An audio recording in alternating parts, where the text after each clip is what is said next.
Welcome to Penrose Learning, where we make understanding easy. You start by confirming your iPhone supports the dynamic island and that iOS is up to date. This unlocks the latest UI controls. Next, make a quick backup or note your current widget and color settings so you can revert if needed.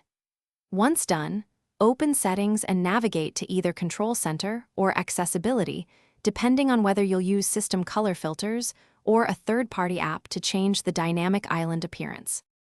Now apply the actual color. If you prefer a system approach, go to Accessibility, Display and Text Size, and enable color filters, then pick a tint and intensity. This affects the whole UI, including the dynamic island.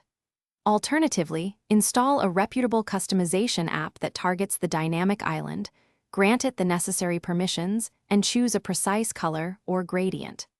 After selection, test immediately on the home screen and in apps so you can confirm visibility and contrast. Finish by saving any presets within the app or note the accessibility settings you used, then restart your iPhone to ensure the color sticks across sessions. If the dynamic island color fails to change, make sure the customization app has permission to modify UI elements and that your iOS version is compatible with the tool. Also recheck contrast and reduce transparency settings. If visual glitches appear, revert to your backup or reset display settings to default and try a different method. Thanks for watching. If this was helpful, leave a like and consider subscribing. See you next time.